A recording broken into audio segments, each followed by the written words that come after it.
Hello again, and thank you for joining A Shark's Perspective. During a pandemic, are you hyper-focused on producing the content your customer needs, or do you find yourself, like many, producing just an overabundance of content that really just serves your brand? In coronavirus pandemic survival mode, is content marketing even the right type of marketing for you? So I'm happy to welcome back all the way from episode 98, one of the top subject matter experts in marketing and a leading voice, especially in content marketing. Joe Pulizzi is the founder of the Content Marketing Institute, the Content Marketing World Conference, the Orange Effect Foundation, nicknamed the Godfather of Content Marketing, a best-selling author with now 7 books, including both fiction and nonfiction bestsellers, including his newest mini-book, Corona Marketing, What Professionals Need to Do Now to Survive the Crisis. And on this episode, we'll discuss better content marketing, especially through a pandemic, the addiction to produce too much content, content audits, coronavirus and corona beer, the will to die, spouses not reading your books or listening to your podcast, Star Wars cantinas, shoeless Joe Jackson versus Jobu, my diet, a great charitable cause, and a lot more. So let's tune in to the Godfather of Content Marketing with the Godfather of Sharks on this episode of A Shark's Perspective.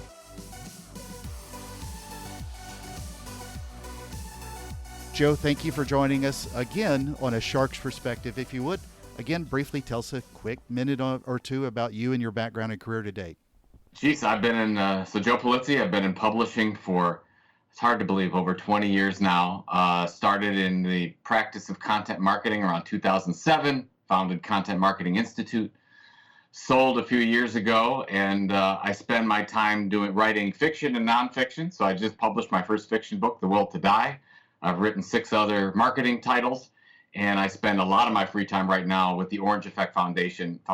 My wife and I started back in 2014, and we raise funds for children who need speech therapy, who have speech disorders, and we're funding hundreds of kids in 33 states right now. So that's a big passion of ours.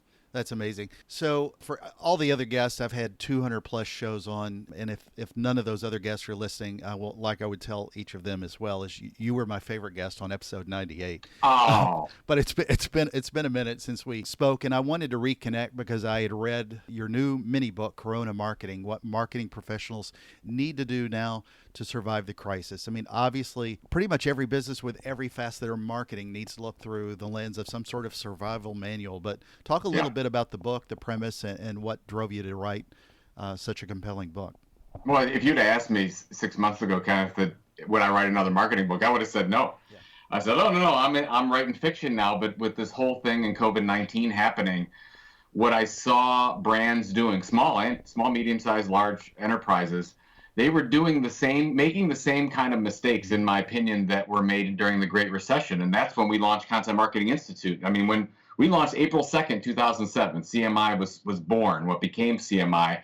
And that exact date, I think it was first New Century Financial declared bankruptcy. And that was the first domino to fall of what became the Great Recession crisis that we know now. And I'm like, we cannot afford to make some of these same mistakes. So I really did put together, okay, here's 13 things that I think all companies should do.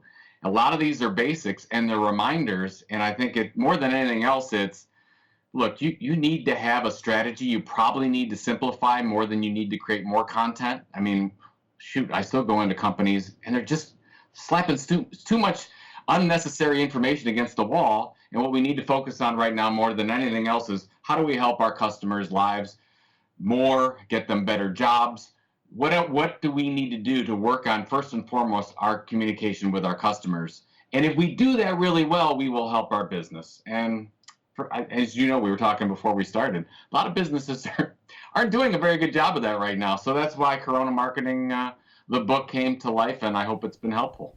Yeah, and I think one of the problems as well is so much of the cutbacks have been a heavy focus on the folks that were delivering that content marketing as well, where people are cutting back their marketing budgets. But do you remember the good old days 6 months ago when all we had to think about was a college admission scandal and murder hornets? I mean, those were the two. Those were the good old days that we all lust for. Well, hopefully, yeah. I mean, let's look on the positive side. Hopefully, when we look back at 2020, we'll say, "Wow, that was a horrible year to live through," but we came out of it better. So that's all you can do, right? So there's a lot of possibilities for change across the board right now. So, hopefully those things will happen. Well, I still see people, just like you were talking about, as opposed to tweaking what they have for the customer, they just seem to still be churning out a lot of content. To me, it's almost gotten noisier during this pandemic Yes. because you just see people bored and feel like that's all they know how to do. It's almost like a cocaine or a meth addict. They constantly need to put more of this into their system and think that's what's going to resonate. But it just seems that so much of it seems to be falling flat.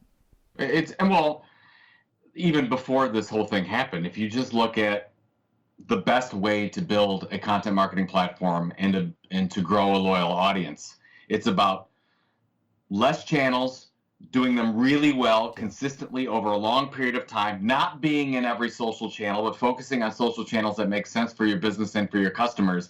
And to your point, we've seen just the opposite. Oh, hey, we got to do that podcast, got to do that video series. And maybe it's because a lot of marketers are working from home. We have a lot more free time. We're not in as, I don't know, we're not walking from cubicle to cubicle, or we're not traveling as much. You and I both know that. Our travel's cut way back. So we started to say, oh, hey, more content is better. Of course, that's the biggest fallacy that's ever been. More content is not better. Let's focus on better content done consistently to a niche group of people over a long period of time. That's the formula that works, and I think a lot of companies have lost their way.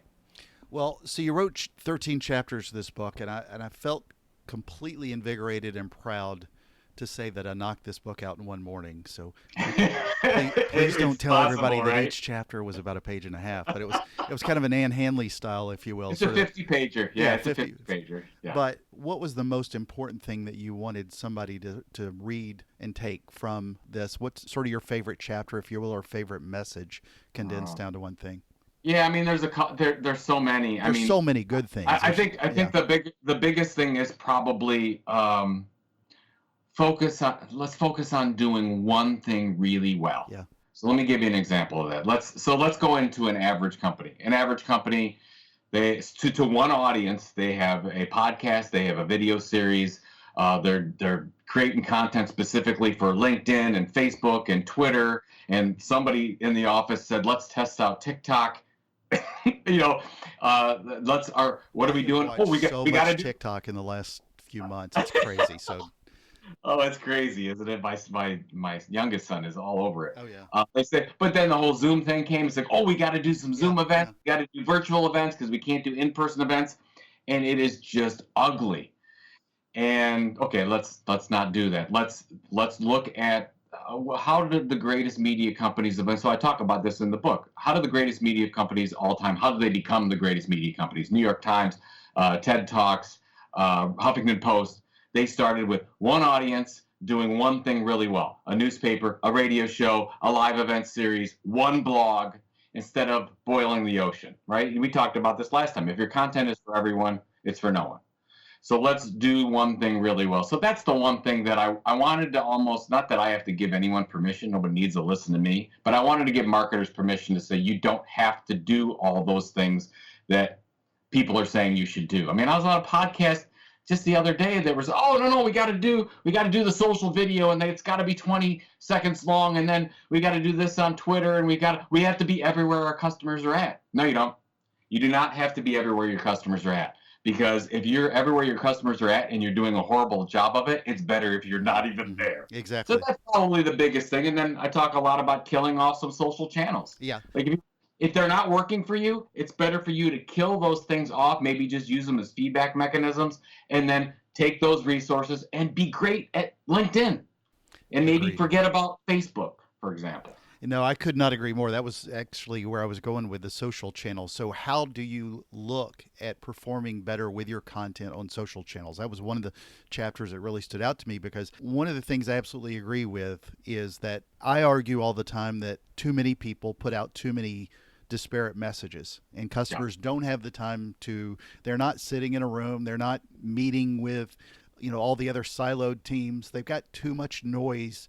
You've got to deliver that one message extremely well. It could be variations of the message. It doesn't necessarily have to be all the exact language, but there's not a succinct, refined message coming out of most brands. It's 50 different messages that people don't have the time or care to interpret because they're getting noise from every other company out there who wants their dollar. And so a lot of times it becomes a problem for a lot of brands. And so when I think about this specifically with social, talk about a little bit further about what the channels are that, or at least how to kill that marketing on the social channels in the right way.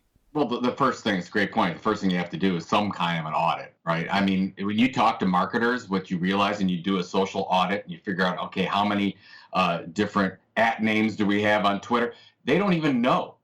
I mean, they oh my God, HR started that, and who started this one and whatever, and then they realize and they put it together like, oh my God, we have 4 Facebook pages, we've got 72 different Twitter accounts. I mean, it is really ridiculous. So first of all, what do you have? Second of all, why are you doing it? And that's probably the bigger issue, because what you realize is that we never really made a editorial mission for that channel, why we were doing it, what audience it was going to, the frequency of the content, what we want the audience outcome to be, what's our core purpose. I mean, this is just basic marketing strategy 101 questions that, because all these pipes opened up over the past few years, we just forgot that we should actually do strategy. Well, and so much of the advice is, well, and sorry, I didn't mean to interrupt, but so much of the advice also is pushing everybody to go grow a following on whatever bright, shiny object there is out there. Yep. And that's what I think leads people to start pushing some of that bad content that didn't perform well on one channel because they didn't optimize it well. Then they just find the need to go pollute it on another channel. Let's try something else. And yeah, it's just, so now, because we're in this great reset period, if we want to say, almost like we were 13 years ago, now is the perfect time to go through that and clean house. I mean, I don't know about your friends, but I have a lot of my friends that this was the time that they cleaned out the attic, they fixed up the basement, they worked on the odd projects. We need to do the same thing. Yeah. They went on that. Congratulations. Yeah, same thing. You have to do those types of things now and clean that up, because if you do them now and you set the right mission, the right audience, and you're focused with a message that is truly differentiated, you do that consistently over this period of, and who knows how long this is going to last. I mean, we saw the data with February, the United States was actually in a recession. Stock market aside, the stock market is not the economy, folks. We're going to have some tough times ahead of us. There's a lot of bankruptcies that are going to come. So we've got some survival issues to make in your company maybe, or how do we stay through this and then grow? Well, if you make some of these tougher choices now, when we come out of this, you're going to be really well positioned. And that's why I think we were successful at Content Marketing Institute, because we made the tough choices 2008, 2009, 2010, when we came out of this. Wow, it took off, because all we were doing was building audience for 2.5 years.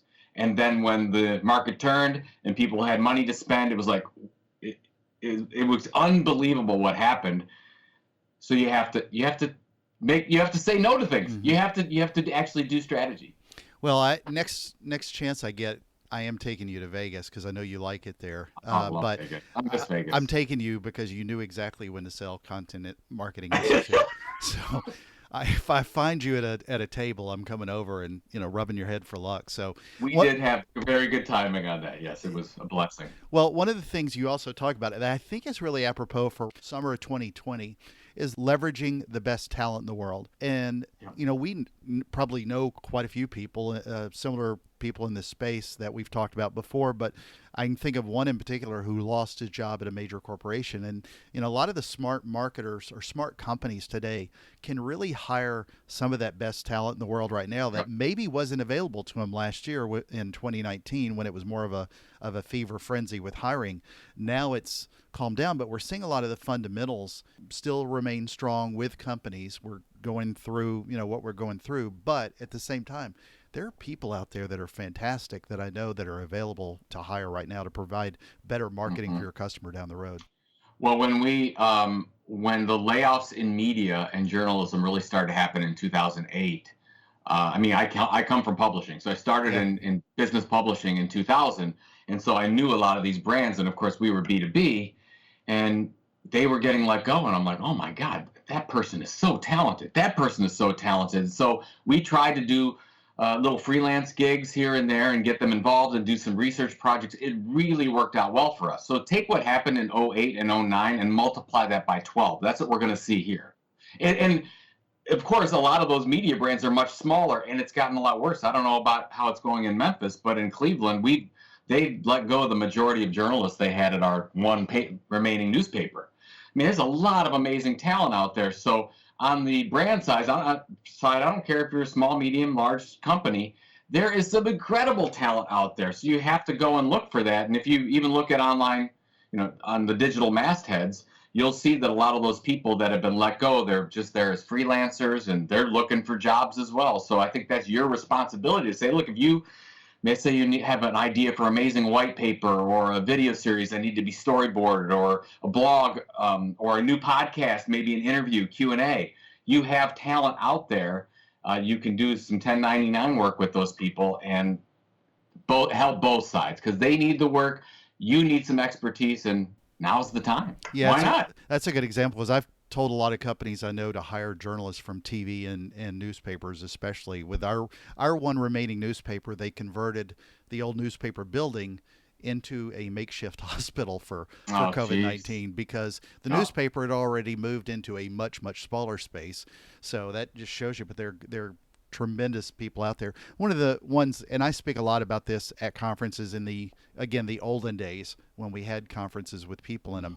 But before the pandemic. But you talk about preparing for multiple lines of revenue, and I'd love for you to elaborate a little bit about what that chapter means to you and to the reader.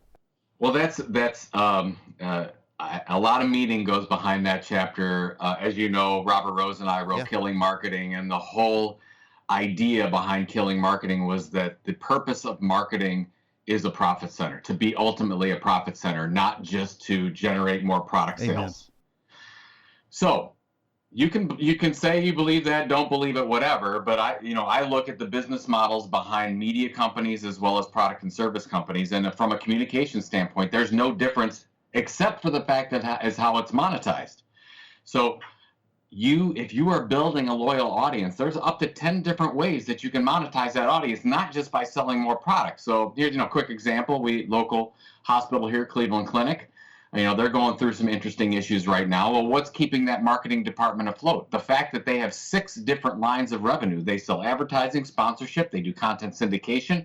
They're actually doing content work for other companies around healthcare topics. They do consulting work, and number one, they drive patient sales. That's the goal of what they do more than anything else. But they've got 5 other revenue generating lines that come in that ultimately is paying for that entire content marketing initiative. I mean, so you don't have to go begging for budget. So let's say a time like this, somebody says, okay, you have to cut that content marketing program because the financial person or the executive doesn't know what you're doing, which is how most of them get cut. Well, if you're paying your own way, you don't ever have to worry about that anymore. So think of it as building an asset. There's multiple ways to drive revenue. And once you build a loyal audience, it opens up possibilities that you never think of. Now is the time to think about doing that. Yeah, I completely agree. Well, not only because of COVID-19, social unrest, murder hornets, an election year, and everything else. Yeah. It seems like we're running through a lot of different cycles. I mean, we go about, every 10 years with one major thing, but it seemed like every year there's something that we need to take a pretty hard twist on. This year's been abnormal. 2020's been abnormal because we've had so many pivots together, and we're seeing such a need to refine that marketing. How do you help people, or help companies rather, create more sustainable content marketing efforts so that they're not having to hard pivot during times like this? Or is that necessarily something you even talk about in Preacher? Oh, no. I think that's part of the problem, is maybe their content was so bad before, which is what I generally uncover. Now they're having to refocus it on the customer, but it should have been focused that way before. And that's not necessarily a pivot. It's just one that they're learning about today. Well, there's a couple things. It depends on where the company's at. But first and foremost, you have to remember that content marketing programs, even successful ones, get killed not because of the success or failure of the program itself. It's because somebody in the organization doesn't know what you're doing. The person with the purse strings looks at it and says, I don't know why are we doing that podcast, that video, that blog, whatever, get rid of it. We don't need it. So that's your fault, marketer.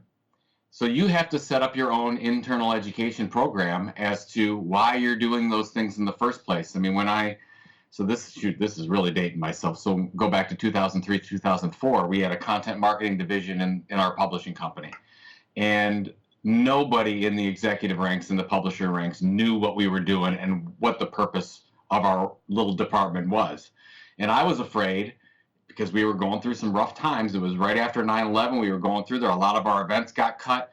Like, I need to go on an education initiative internally so people know why we're here, so that when people ask a question, oh, what are they doing? They at least know. They at least know what the purpose. So we did at that time, the interoffice envelopes, the yellow interoffice envelopes. Oh, yeah. I did a weekly program to all the publishers and the CEO and the CFO and said, okay, here's basically we didn't call it content marketing, we called it custom media and custom publishing at the time. We said, here's what it does, and here's why we do it, and here's why we sell it, and here's why it's important that we sell it. And here's one of our case studies, and here's a case study from another company. And I kept doing that over and over and over again.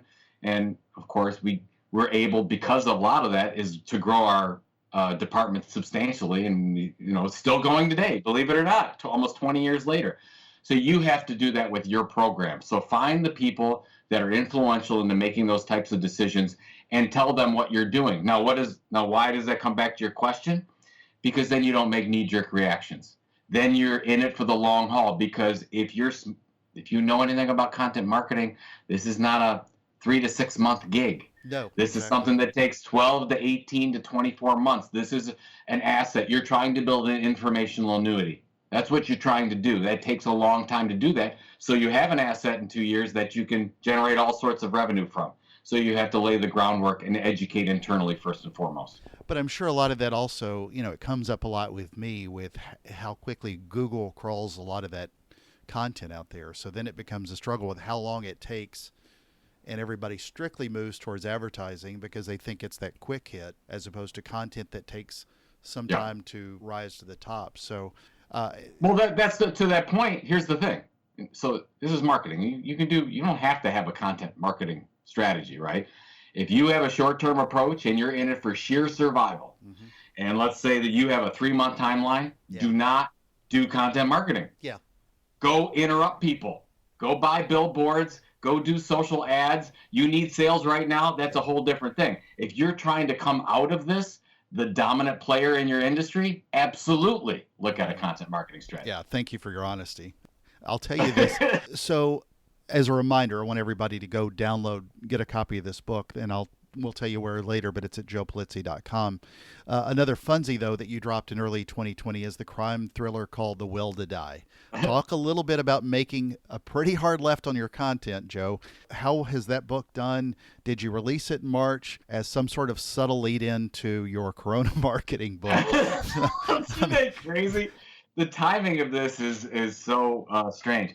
No, so I took a sabbatical, sold Content Marketing Institute, took a sabbatical year, as you know, in 2018.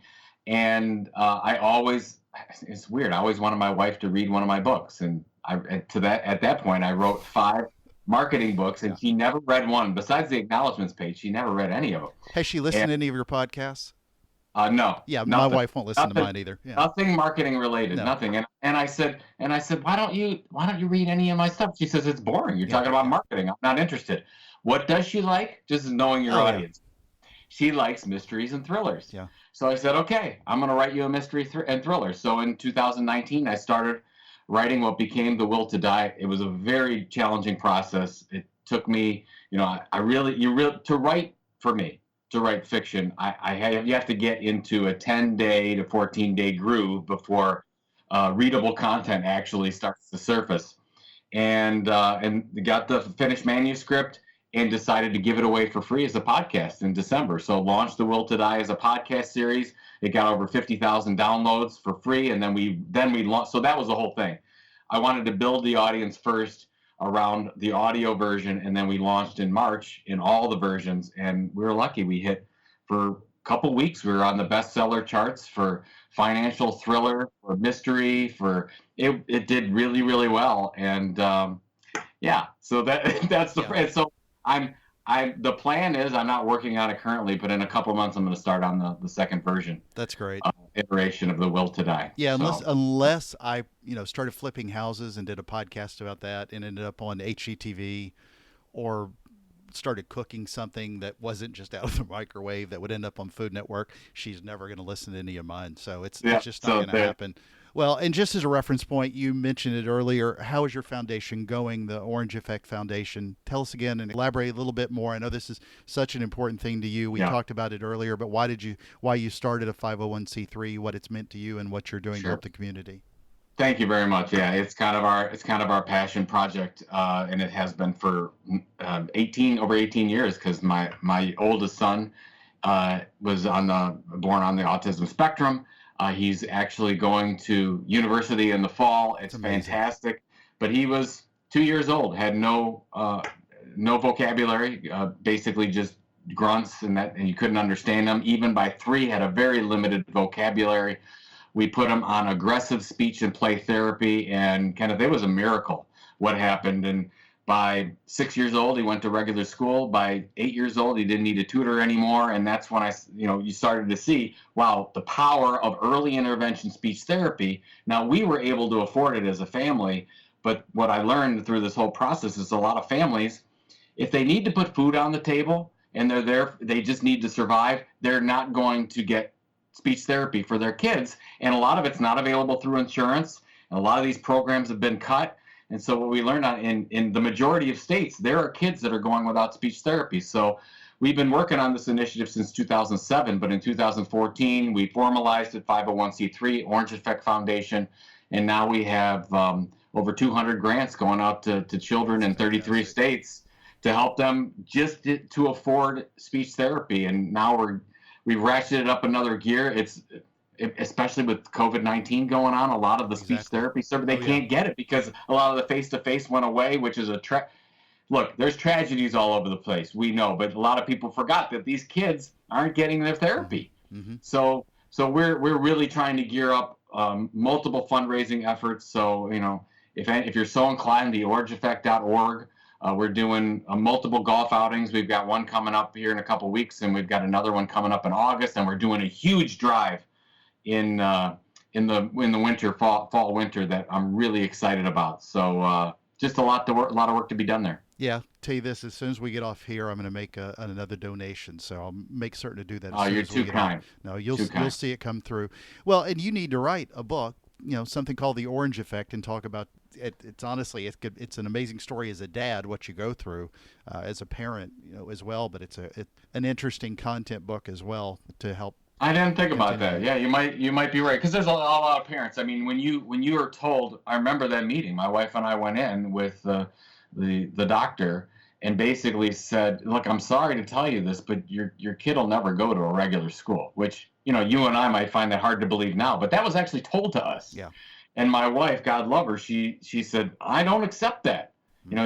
He's going to be able to do whatever he wants to do, and we're going to figure this thing out." And that's where every day for 3, 4, 5 hours, he had some kind of speech and play therapy going on.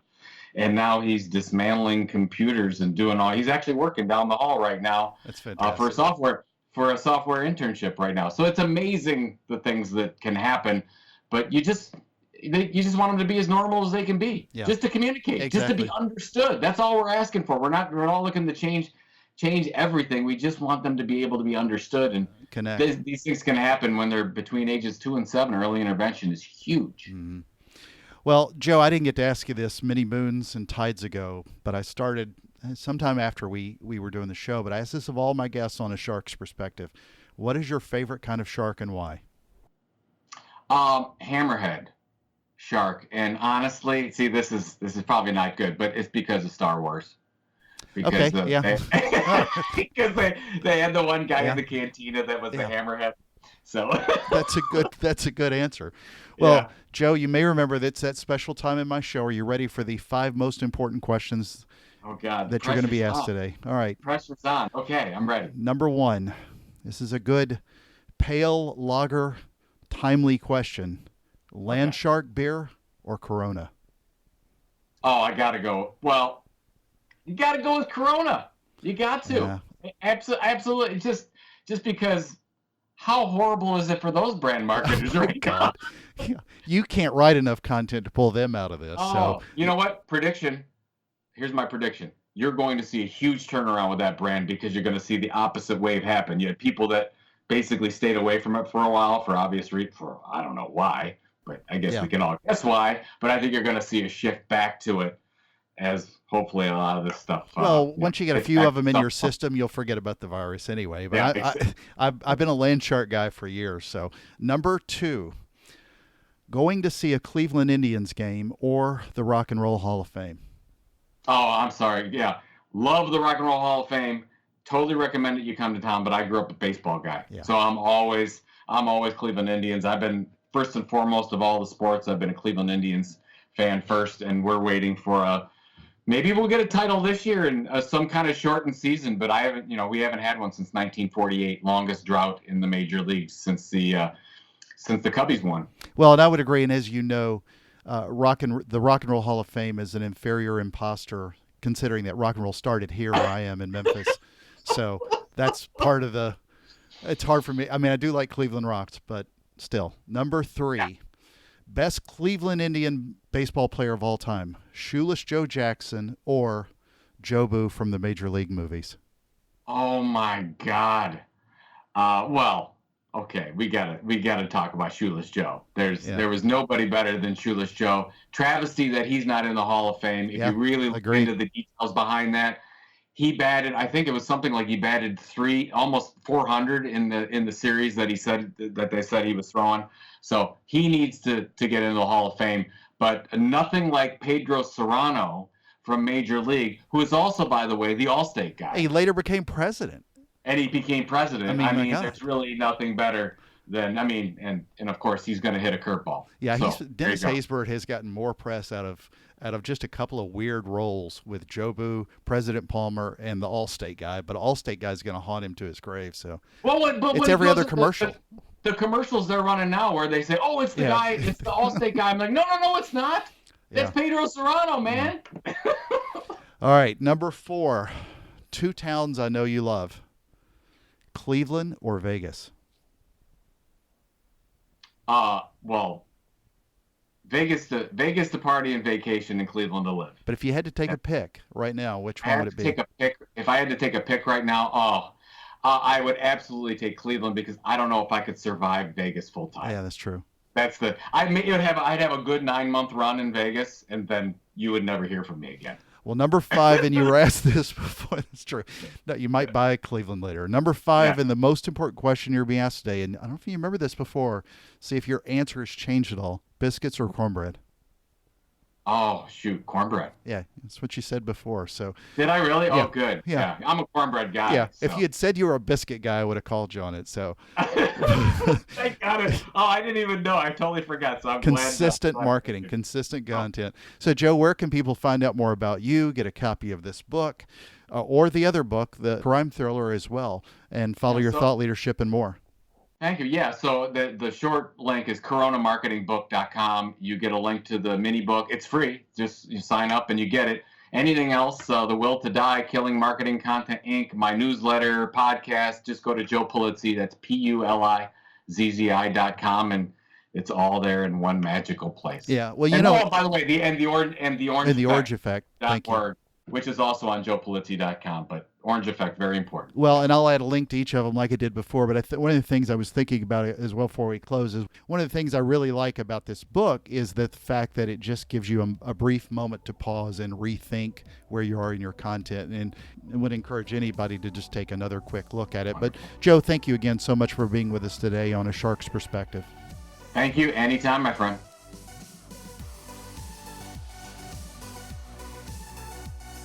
So there was my conversation with Joe Pulizzi, the founder of the Content Marketing Institute, the Content Marketing World Conference, the Orange Effect Foundation, nicknamed the Godfather of Content Marketing, a best-selling author with now 7 books, including both fiction and nonfiction bestsellers, including his newest mini-book, Corona Marketing: What Marketing Professionals Need to Do Now to Survive the Crisis. Let's take a look at 3 key takeaways from my conversation with him. First, as I mentioned at the very end, we really need to take a pause and evaluate our current strategies in content marketing. Spend some of that production time on strategy, at least, because it's very easy to find a lot of bad actors, if you will, who are still producing too much content in lieu of how do we help our customers. As he says, we need to do more to focus on doing one thing really well, as opposed to simply trying to be everything everywhere. The content that connects is so much more valuable than an abundance of content that really only serves you. And during the pandemic, it's gotten noisier, not better. I use the analogy of an addict who simply craves more and more. And while some of that mindset is understandable since budgets are cut and maybe you don't have the advertising spend, for example, but even he says that if you're in survival mode, content marketing likely isn't right for you. Long term, yes, but if you're in survival mode, go interrupt someone. For a lot of people, then that means go spending money on advertising. So do an audit. Focus on content that helps them solve their problem. Do it with laser-like focus and chase one rabbit. Second, so important, especially during a pandemic, to set up your own internal education program, not only with the C-suite team, but with a lot of the other members of your team who are going to help advocate this for you. What works and what does not. Don't let a long-term strategy get killed off simply because you haven't proven the gains. Third, if you can and you're in the position to do so, take advantage of hiring some great people right now. There's incredible talent out there, and if you can't look at them as employees right now, look at them as contractors in order to test them out. And a rare fourth, just like I mentioned on the earlier episode, none of what we're talking about in the grander scheme of life matters that much, but what does matter more in life are people who need help, like the one served in the organization that Joe's founded, the Orange Effect Foundation, with a focus on helping people fight autism. The foundation helps make sure children with speech disorders receive the therapy and technology they need. Visit at theorangeeffect.org to get more information. Consider giving a donation. I know I sure did. Got a question? Send me an email to kenneth@asharksperspective.com. Thank you again for the privilege of your time. So whether you think Cleveland rocks, Memphis rocks, or for me, the beaches rock, just be sure to join us on the next episode of A Shark's Perspective.